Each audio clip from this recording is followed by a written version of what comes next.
മുസൽമാനും ക്രിസ്ത്യാനിയും ഇന്ത്യ തന്നുടെ മക്കളും നോക്കിയിടണം. എന്തിനാണ് ഇത്ര കോലാഹലം? നമ്മൾ ഒന്നിച്ചു കൈകളെ കോർത്തിടണം.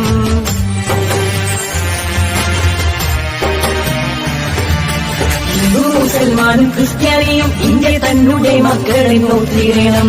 എന്തിനാണ് യുദ്ധ കോലാഹലം? നമ്മൾ ഒന്നിച്ചു കൈകളെ കോർത്തിടണം. ക്രിസ്തുവും കൃഷ്ണനും നബിയും പറഞ്ഞുള്ള സൗഹാർദ്ദ പാതയിൽ നീങ്ങിടണം. ക്രിസ്തുവും കൃഷ്ണനും നബിയും പറഞ്ഞുള്ള സൗഹാർദ്ദ പാതയിൽ നീങ്ങിടണം. അകവെടിയണം, കനലൊടുങ്ങണം, ഇനി സ്നേഹം നിറയണം. ഇതിഹാസ ഭാരതത്തിൽ സംസ്കാരം കാക്കണം. അകവെടിയണം, കനലൊടുങ്ങണം, ഇനി സ്നേഹം നിറയണം. ഇതിഹാസ മഹാത്മാഗാന്ധി എന്നേക്കുമായി ലോകത്തോട് ഇടപെടണം. നമ്മുടെ VD സവർക്കർ എന്ന് പറയുന്ന നേതാവാണ് വിനായക് ദാമോദർ സവർക്കർ. 1934, 1938, 1944, 1948 ഇങ്ങനെ 4 വധശ്രമങ്ങളാണ് ഗാന്ധിജിക്ക് നേരെ നടന്നത്. മൂന്നാമത്തെ വധശ്രമം വിജയിച്ചതായി ആ ഗൂഢാലോചനയ്ക്ക് നേതൃത്വം കൊടുത്തവർ വിചാരിച്ചുവെങ്കിലും അത്ഭുതകരമായിട്ടാണ് മഹാത്മാഗാന്ധി മൂന്നാമത്തെ വധശ്രമത്തിൽ നിന്ന് രക്ഷപ്പെട്ടത്. മഹാരാഷ്ട്രയിലെ മുംബൈയിൽ നിന്ന് അദ്ദേഹം പൂനെയിലേക്കുള്ളൊരു യാത്ര വഴിനീളെ അദ്ദേഹത്തിന് സ്വീകരണം ഒരുക്കി. 10,000-കണക്കിന് വാഹനങ്ങൾ അകമ്പടി, ലക്ഷക്കണക്കിന് ആളുകൾ അദ്ദേഹത്തെ കാത്തു നിൽക്കും.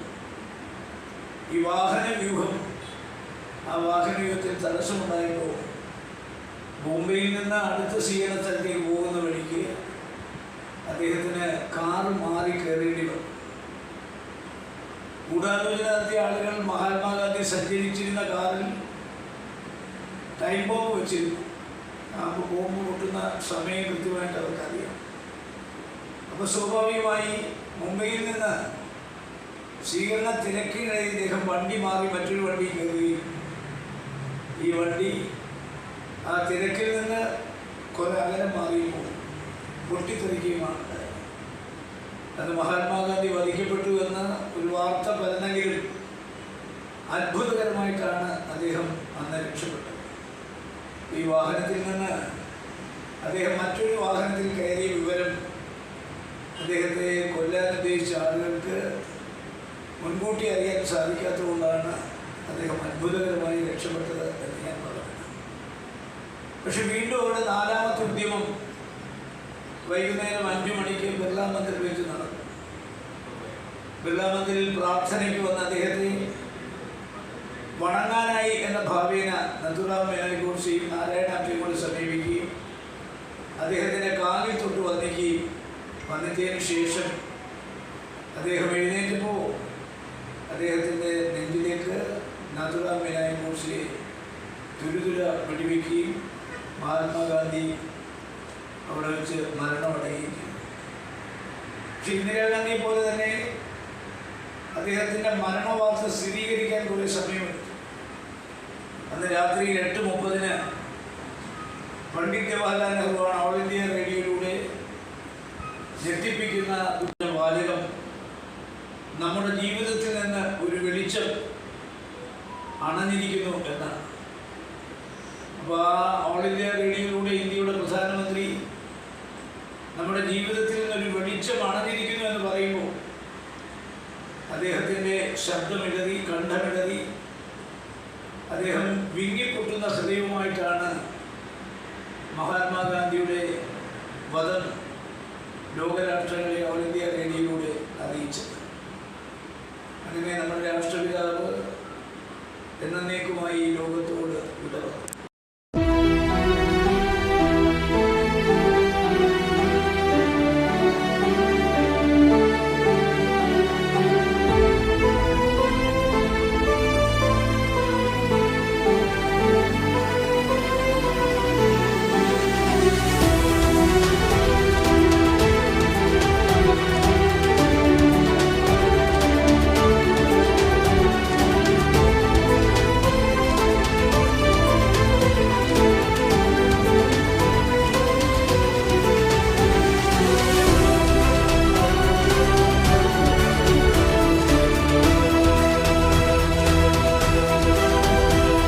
ഹിന്ദു മുസൽമാനും ക്രിസ്ത്യാനിയും ഇന്ത്യ തന്നെ മക്കളെന്നോർത്തിടണം.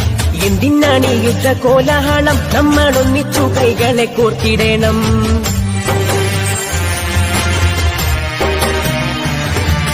ഹിന്ദു മുസൽമാനും ക്രിസ്ത്യാനിയും ഇന്ത്യ തന്നെ മക്കളെന്നോർത്തിടണം. എന്തിനാണ് യുദ്ധ കോലാഹലം, നമ്മളൊന്നിച്ചു കൈകളെ കോർത്തിടണം. ക്രിസ്തുവും കൃഷ്ണനും നബിയും പറഞ്ഞുള്ള സൗഹാർദ്ദ പാതയിൽ നീങ്ങിടണം.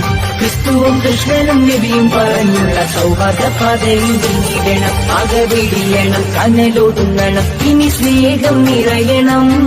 ഇതിഹാസ ഭാരതത്തിൽ സംസ്കാരം കാക്കണം. അകവിടിയണം, കനലൊടുങ്ങണം, ഇനി സ്നേഹം നിറയണം. മുസൽമാനും ക്രിസ്ത്യാനിയും ഇന്ത്യ തന്നെ മക്കളെന്നോർത്തിടണം. എന്തിനാണ് യുദ്ധ കോലാഹലം, നമ്മളൊന്നിച്ചു കൈകളെ കോർത്തിടണം.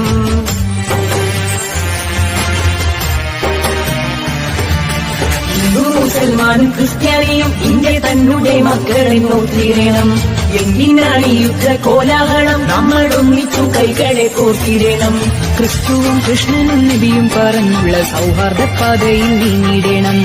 ക്രിസ്തുവും കൃഷ്ണനും നബിയും പറഞ്ഞുള്ള സൗഹാർദ്ദ പാതയിൽ നീങ്ങിടണം. അകവിടിയണം, കനലൊടുങ്ങണം, ഇനി സ്നേഹം നിറയണം. ഇതിഹാസ ഭാരതത്തിൽ സംസ്കാരം കാക്കണം. അകവിടിയണം, കനലൊടുങ്ങണം, ഇനി സ്നേഹം നിറയണം. ഇതിഹാസ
City Gold, Gold and Diamonds, Kerala and Karnataka.